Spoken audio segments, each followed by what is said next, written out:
Diaspora FM, le journal.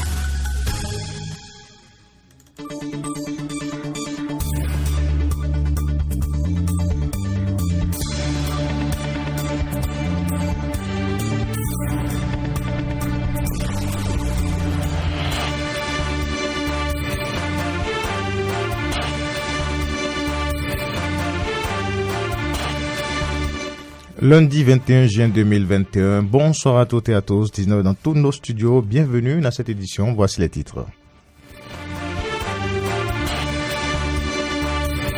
82 938 candidats planchent depuis ce matin pour les épreuves du baccalauréat session de juin 2021. Ils sont répartis dans 132 centres de composition dans tout le pays. Littoral, la décision du port de casque à tout motocycliste et son passager ne relève pas d'une punition, mais préserve la vie. Alain Roland, le préfet du littoral, s'est exprimé devant les journalistes ce matin. Et puis une attaque à la voiture piégée visant les forces de l'opération Barkhane a fait plusieurs blessés ce lundi à Gossi, dans le centre du Mali, selon des informations rapportées par des sources locales. Voilà pour le sommaire de cette édition. Mesdames, Messieurs, bienvenue dans ce journal. Les détails dans une niche. Corneille Aïssé. Bonsoir à tous. Lundi 21 juin 2021 ont débuté sur l'ensemble du territoire national les épreuves écrites du baccalauréat session de juin 2021. C'est le diplôme sanctionnant les études secondaires qui ouvre la voie aux études universitaires et qui permet également de se présenter au concours d'entrée dans les grandes écoles. À Abomey-Calavi, c'est le maire de la commune, Angelo Arwandinou, qui a procédé ce matin au lancement de l'examen au CEG Godomé au thème du lancement. L'épreuve de français, au thème du lancement de l'école de français, Angelo Arwandinou s'est prononcé au micro Diaspora FM de Arnaud Moriagua. Il sera suivi par le chef centre du CEG Godomé, Rachidatou Seydou Ourou Badou. Écoutons. Nous venons de lancer officiellement et à 8h00 la toute première épreuve, ce qui prouve la compétence des différents acteurs que nous avons trouvés sur place. Tout s'est bien passé, les candidats étaient déjà en salle avant notre arrivée, les surveillants également. Les épreuves ont été lancées à 8h00, ce qui donne déjà des signaux forts pour un bon succès. Parce que tout ce qui est bien organisé concourt toujours au bien de tous ceux qui. Donc c'est un sentiment de joie, comme je vous le disais. C'est l'occasion pour nous de remercier les différents acteurs qui ont contribué à cette organisation. Les apprenants d'abord, les parents d'élèves, les enseignants et le gouvernement dans son ensemble. Tout ceci sous le leadership éclairé du chef de l'État que nous remercions pour avoir bien organisé ces examens de fin d'année. L'année scolaire a été bien déroulée, il n'y a pas eu de grève et tout se passe à bonne date. Nous accueillons dans ce centre pour ce baccalauréat session de juin 2021 990 candidats répartis en deux grandes séries scientifiques, les séries C et la série D. La série C est constituée de 210 candidats et le reste pour la série D. Je crois que, comme vous l'avez constaté vous-même, malgré les intempéries, tout est mis en place. Et nos candidats sont déjà à pied d'œuvre pour le succès patent de cette fin d'année, puisque le gouvernement a mis les petits plats dans les grands. Les écoles ont été accompagnées pour le déroulement des programmes que nous avons menés de bout en bout. Donc, le candidat moyen doit pouvoir se sentir à l'aise pour bien traiter l'épreuve. Nous espérons que notre baccalauréat sera toujours un label pour l'Afrique et la sous-région et nous souhaitons bonne chance à tous nos candidats. Lancement du bac dans l'Atlantique, mais également dans le littoral à Cotonou. Ils sont 11 335 candidats à plancher pour le baccalauréat session de juin 2021. Le lancement officiel au plan départemental a été effectué par le préfet Alain Sourou-Oula au CEG Bégamé, Clémence Tonoukoin. Les épreuves écrites de l'examen du baccalauréat session de juin 2021 ont démarré ce lundi 21 juin. Dans le département du littoral, c'est le préfet Alain Sourou-Oula qui a officiellement lancé la composition au CEG Bégamé. Il apprécie l'atmosphère dans laquelle la composition se déroule. J'ai constaté que les enfants sont plus sereins, ils ont été bien préparés, ils composent dans une atmosphère aussi détendue que l'année a été paisible et nous espérons que nous aurons le meilleur taux de réussite dans le littoral. Ce que je voudrais souligner, c'est qu'il y a quasiment autant de filles que de garçons, ce qui confirme la tendance que nous avons observée au BEPC, à savoir une scolarisation de plus en plus massive de nos filles, de nos sœurs, et que cela est encouragé. C'est à encourager et j'espère que le taux de réussite des filles sera aussi brillant et éloquent que le nombre de candidates inscrites. L'intrusion de Dame Pluie, vous savez que sous nos cieux, c'est signe de bénédiction. Donc c'est une pluie pour rafraîchir l'atmosphère, rafraîchir les mémoires et raviver les connaissances. Le premier adjoint au maire de Cotonou, représentant le maire aux côtés de l'autorité préfectorale, est revenu sur les objectifs des travaux dirigés initiés cette année par la municipalité. On leur a dit nos mots d'encouragement de rester serein et ce n'est qu'une évaluation. Les travaux dirigés qui ont été initiés sont quand même les bienvenus pour galvaniser les enfants pour que face aux épreuves qu'ils s'en sortent vainqueurs. Après le CGB Gamay, l'équipe préfectorale a fait le tour de quelques centres de composition pour s'assurer du bon démarrage de l'examen.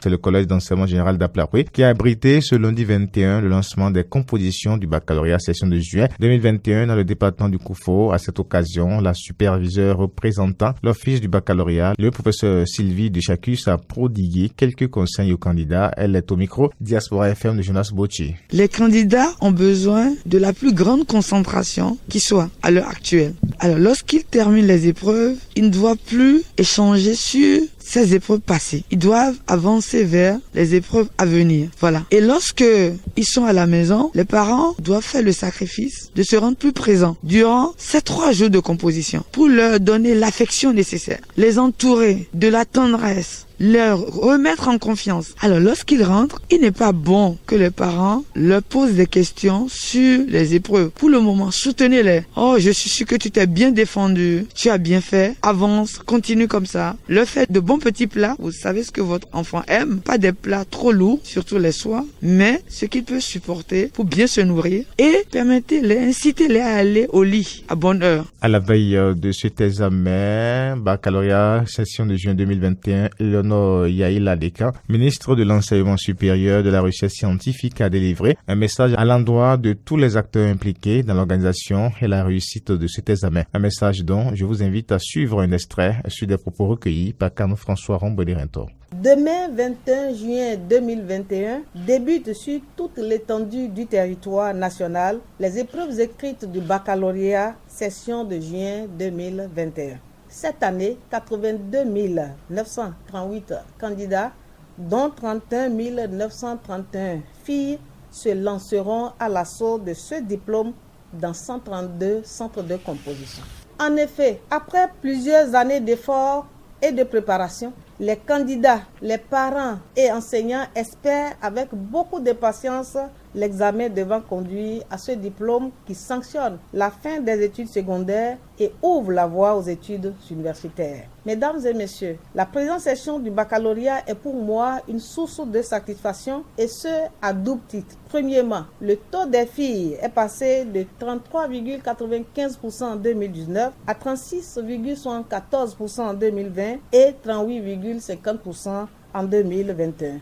Ceci prouve que davantage de filles sont scolarisées et qu'elles abandonnent de moins en moins les classes. Deuxièmement, l'effectif des séries techniques est en nette progression par rapport aux années antérieures. Ceci est à l'actif du gouvernement de son Excellence le Président Patrice Talon qui, au plan des réformes majeures, a mis l'accent sur l'enseignement technique et la formation professionnelle. Nous devons continuer dans cette direction, gage d'insertion de nos diplômés, mais également source du développement de notre pays. Je peux vous assurer, sur la base du niveau de préparation de l'office du baccalauréat, que toutes les dispositions sont prises pour que les compositions, se déroulent dans de très bonnes conditions sur le plan technique et sanitaire, avec la mise en place des dispositifs de lavage des mains et le strict respect des gestes barrières dans les salles et centres de composition. Je profite de l'occasion pour remercier mon collègue du ministère des Enseignements secondaires, techniques et de la formation professionnelle et ses collaborateurs pour pour avoir mobilisé toute l'année les ressources adéquates nécessaires afin d'assurer à nos apprenants un enseignement de qualité. À vous, surveillants, chefs centres et superviseurs de centres de composition, je voudrais compter sur votre sens de devoir républicain afin d'exécuter correctement la tâche qui est la vôtre. Chers parents, je vous exhorte à continuer de créer un environnement propice pour une meilleure composition de nos enfants. Chers candidates et candidats, il ne me reste qu'à vous inviter à vous munir de vos convocations, vos pièces d'identité en cours de validité, vos masques et à vous présenter dans vos centres de composition à l'heure. Ne cédez pas à la tentation de facilité et comptez sur votre travail personnel. J'espère donc de votre part un taux de réussite plus élevé que celui de l'année dernière. Enfin, je vous souhaite bonne concentration. Après le lancement du baccalauréat ce lundi 21 juin, les journalistes ont interrogé le préfet du littoral sur les motivations de son arrêté en date du 16 juin qui rend obligatoire le port du casque à tout motocycliste et son passager. Selon l'autorité préfectorale, cette décision ne relève pas de la punition. Elle vise plutôt à préserver la vie des citoyens. Suivons la substance de ses propos au micro Diaspora FM de Clémence Octonoucoin. Si nous sommes convaincus par la nécessité que le port du casque préserve la vie du passager vaut autant que celle du conducteur qui d'ailleurs est le seul à savoir quand est-ce qu'il y a risque. Donc il s'est agi tout simplement de corriger une incongruité, à savoir que celui qui n'a pas la maîtrise du guidon ne soit pas exposé aux aléas de la circulation et que sa vie mérite également, plus que quiconque d'ailleurs, d'être préservé. D'où la nécessité de rappeler cet impératif aux usagers. C'est ça ce qui a motivé cet arrêté. Il vient combler, je vais dire, un vide parce que, à ma connaissance, il n'y a pas de base textuelle à cette obligation observée avec plus ou moins de discipline par les usagers. Donc il s'agit ni plus ni moins d'une mesure pour préserver la vie parce que les motocyclistes sont les plus exposés aux accidents, ils sont les plus vulnérables. Et quand vous faites une chute, que vous vous retrouvez la tête sur le macadam, vous perdez la vie ou c'est un traumatisme crânien dont les conséquences sont parfois irréversibles. Alors, qu'est-ce que ça nous coûte de nous prémunir contre ce risque et préserver notre vie en protégeant la tête par le casque, ce qui se fait dans tous les pays civilisés. Il vaut mieux être en vie et affronter la cherté de la vie, comme les gens le déplorent, plutôt que de perdre la tête et donc de perdre la vie. C'est une mesure qui, pour nous, est impérative et elle ne relève ni de la punition, ni de la démagogie, ni du populisme, mais tout simplement qui résulte du respect que nous témoignons pour la vie des Béninois, la vie des Cotonois en particulier. Si l'on veut appliquer cette mesure simple, élémentaire, on trouvera toujours le moyen de le faire. Les Béninois sont astucieux. Ils sortent des schémas. Comment on fait si papa, maman et les 3 enfants doivent voyager? Est-ce qu'on doit avoir 5 casques ou est-ce qu'on doit se retrouver sur la même moto? La moto n'est pas faite pour transporter les familles. Les motos sont conçues pour transporter 2 passagers. Il n'y a rien de plus précieux que la vie. Et la vie, la sécurité de la vie n'a pas de prix. Autre actualité, vie des partis politiques au Bénin, Claudine Afiavi-Prudencio n'est plus présidente de l'Union démocratique pour Bénin Nouveau. L'ancienne députée a démissionné de son poste de président de ce parti politique ce samedi au cours d'une cérémonie à Cotonou en présence du bureau exécutif national de l'école politique et des coordonnateurs du parti. Une décision douloureuse mais essentielle à prendre pour l'épanouissement du parti, a déclaré Claudine Prudencio. Voici le compte rendu de Ahmed Arepa. 2 raisons fondamentales justifient la démission de l'honorable Claudine Afiavi-Prudencio de la tête du parti Union démocratique pour un Bénin nouveau, UDPN. La première est mue par ma volonté de ne pas demeurer présidente à vie de notre parti. C'est un principe propre à ma personne. L'expérience démocratique que nous vivons depuis 1990 dans notre pays devrait avant tout être vécue au sein de nos partis politiques. La deuxième raison de mon passage de témoin renvoie au respect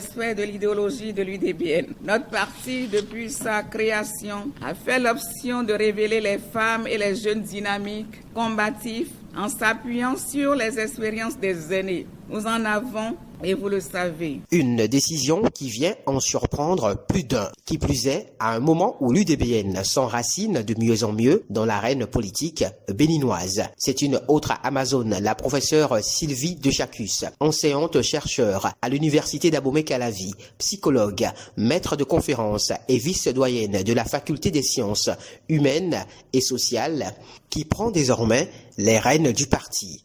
Elle se dit prête à faire le job et ne cache pas ses ambitions. Madame la Présidente, avec la permission, la confirmation et l'onction de vos militants, nous voudrions vous promettre que la maison sera gardée. Chers responsables, je tiens, à ma qualité de présidente entrant, à placer ce mandat sous le signe du travail bien fait et la formation militante de qualité. C'est pour cela que nous n'entendons pas nous éloigner de votre expertise, de vos riches expériences, de votre vision pour le parti UDBN et pour le Bénin, notre chère et unique patrie. Une nouvelle page s'ouvre ainsi dans l'histoire de l'UDBN.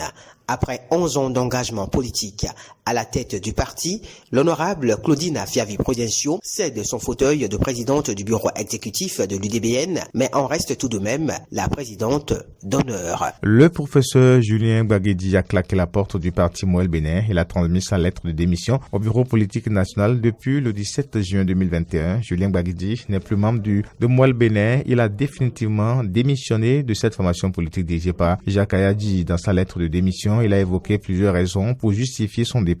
En bon universitaire, Julien Gbagidi a été clair, précis et concis dans sa lettre. Il convient de retenir que sa démission est essentiellement liée à la suspension de Edmond Agnidé et de ses fils Bio Aguia du parti, du manque de transparence dans la gestion des ressources financières et humaines du parti. Et puis démission également au sein du bloc républicain. Le parti enregistre une nouvelle démission. Abdoulaye Biotchane perd donc l'un de ses plus influents membres du département du Zou. Espédi Bédoupa a déposé le tablier et Tundo à ses anciens camarades de la commune d'Agbanizou. L'annonce a été faite ce 16 juin au secrétaire exécutif national du parti, précédemment délégué communal de l'Observatoire de la jeunesse du bloc républicain, l'OJBR, le désormais ex-militant du parti du Cheval Cabré dit avoir jeté l'éponge avec un cœur net. Sa prochaine destination n'est pas encore connue. Les nouvelles africaines et internationales.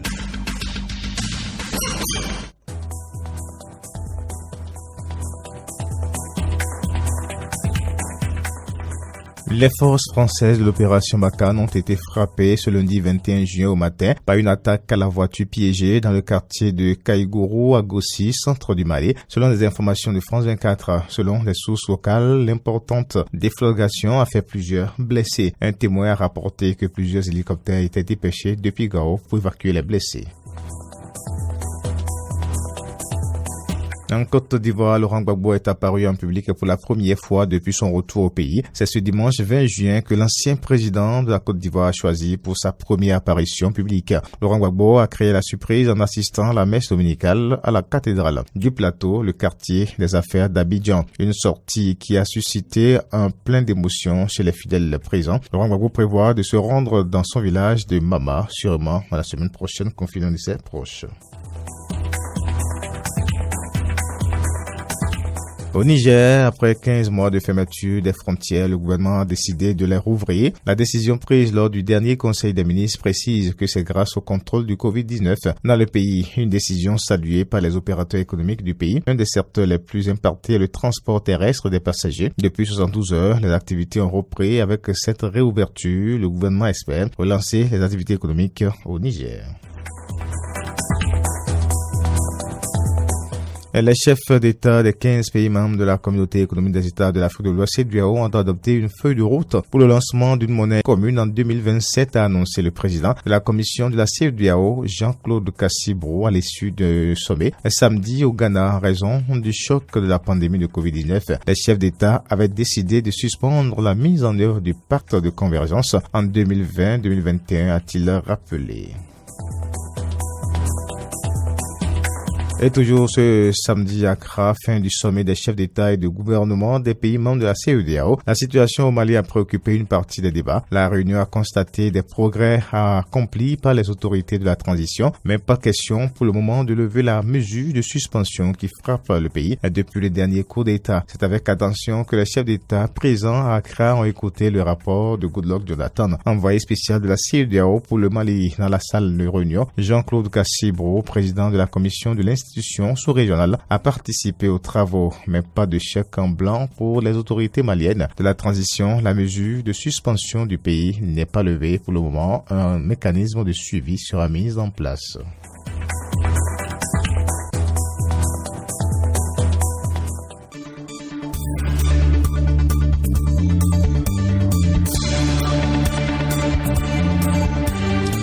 Lundi 21 juin 2021, la fin donc de cette édition. Merci de l'avoir suivi. Principale information, lancement des épreuves du baccalauréat session de juin 2021. Ce lundi matin, le préfet du littoral, après avoir lancé les épreuves dans son département, s'est prononcé sur la décision préfectorale portant port obligatoire de casque à tout motocycliste et à son passager. Alain Soro a expliqué que cette décision vise à préserver la vie et non une punition. Vous l'avez suivi dans cette édition. Merci à toutes et à tous. Emmanuel Laboudjelou à la mise en onde au micro. Corneille Aïssé. Bonne soirée sur la 102.3 Diaspora FM. Au revoir et à demain.